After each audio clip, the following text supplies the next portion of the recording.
आबुआ दिसोम आबुआ बीर आबुआ दिसोम अभियान की शुरुआत आज हम करने जा रहे हैं। आज इसको लेकर पूरे राज्य के आप सभी कहेंगे कि महत्वपूर्ण व्यक्तियों का समूह यहां उपस्थित हुआ है। जिला के आप सभी उपायुक्त हैं, मंच पर राज्य के वरिष्ठतम पदाधिकारी हैं। आप सभी लोगों का हार्दिक अभिनंदन है।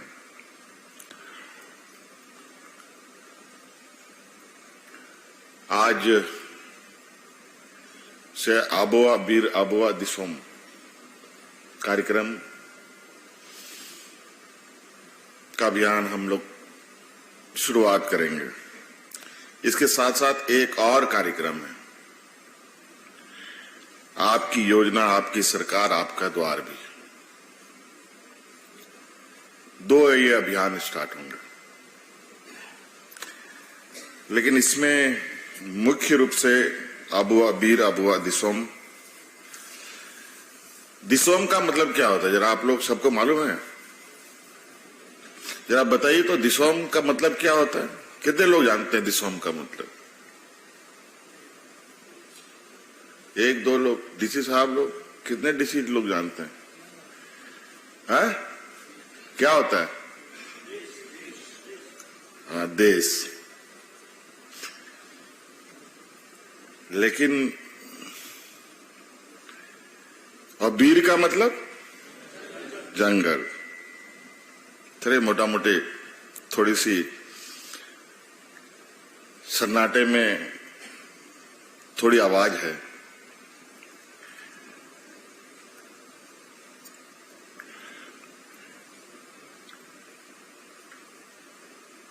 मैंने कई बार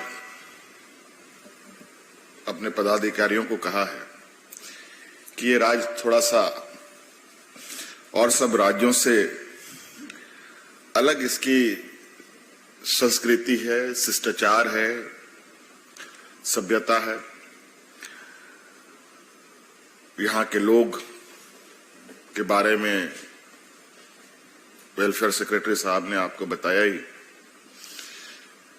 यहाँ के लोग किस तरीके से हैं, किस तरीके से रहते हैं। और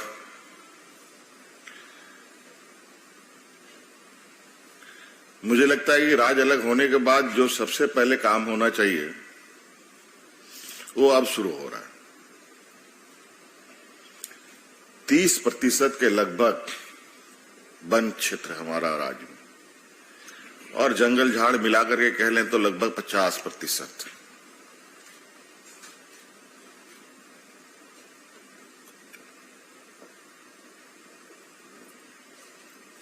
खेती बाड़ी योग उतना नहीं है जितना जनसंख्या के रूप में अगर हम देखें, लेकिन हमारे 80% लोग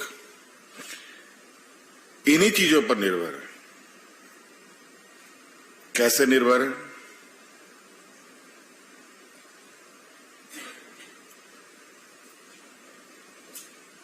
मात्र 20% लोग जो बाजार में शहरों में हैं, और बाकी सभी लोग खेती बाड़ी पर हैं, लेकिन जमीन तो है नहीं।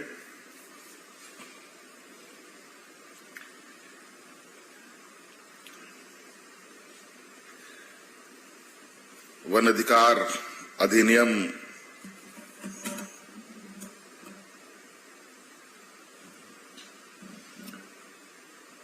बने हुए कितने वर्षों हो गए, लेकिन मुख्य सचिव जी ने भी उस विषय को लेकर बहुत संक्षिप्त में बहुत क्रिस्पी बातें आपके समक्ष रख दी है। मुझे नहीं लगता है उन सब बातों को दोहराने की आवश्यकता है। मुझे लगता है कहीं ना कहीं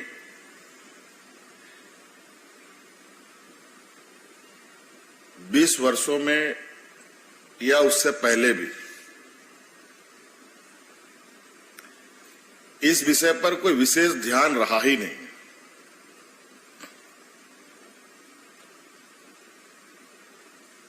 ये लगता है सरकारी कार्य की व्यवस्था में ये कूड़े के ढेर पे रखा हुआ ये एक्ट था, और शायद यही वजह है कि आज हम बहुत हुज्जतों के बाद वन अधिकार को एक मुहिम का शक्ल देकर हमें उतरना पड़ रहा है।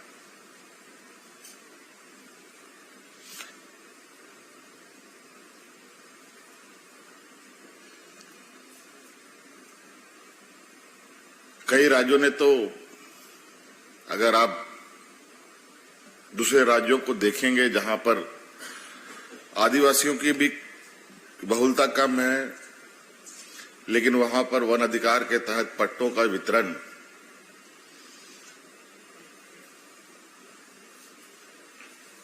इस तरीके से हुए हैं कि आज मंच पर या सभा में बोलने में भी थोड़ा अच्छा नहीं लगता है कि वो भी और वहां के भी ब्यूरोक्रेट्स, यहां भी हमारे ब्यूरोक्रेट्स, वहां भी आईएएस, आईपीएस, आईएफएस के लोग हैं, यहां भी हैं भरे पड़े। लेकिन ये काम करने में ये अंतर क्यों आता है?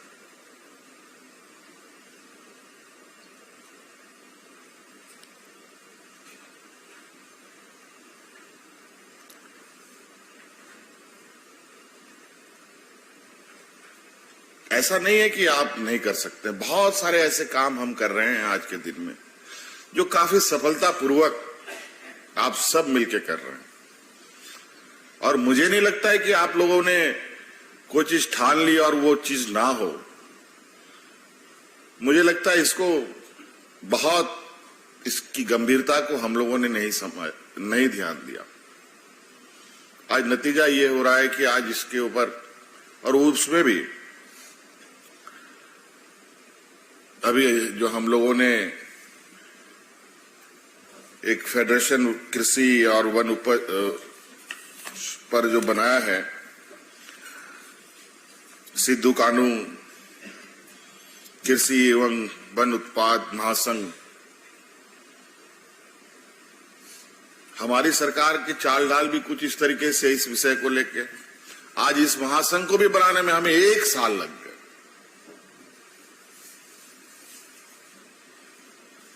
ये स्थिति है। चलिए, लग रहा है इस मुहिम को खड़ा होने में लगता है कि इसका हम लोगों ने, अगर हम लोग और थोड़ी दिनों तक ध्यान नहीं दिए होते तो शायद इस राज्य में फॉरेस्ट राइट एक्ट के विषय के बारे में चर्चा करना ही बेकार था, और न ही उस विषय पर हम लोगों को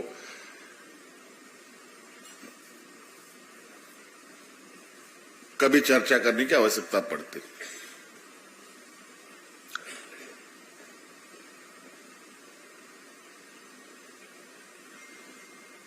आज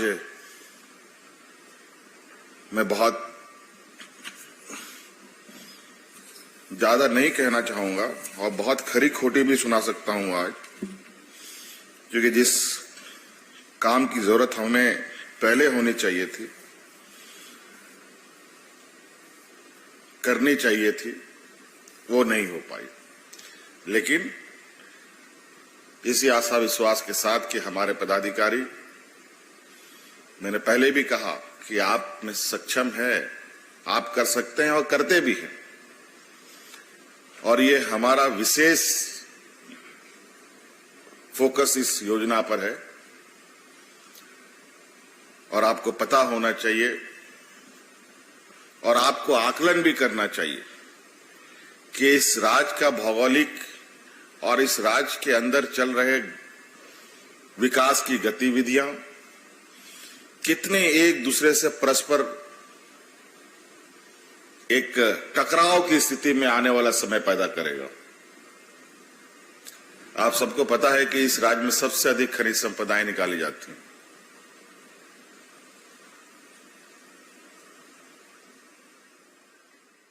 जो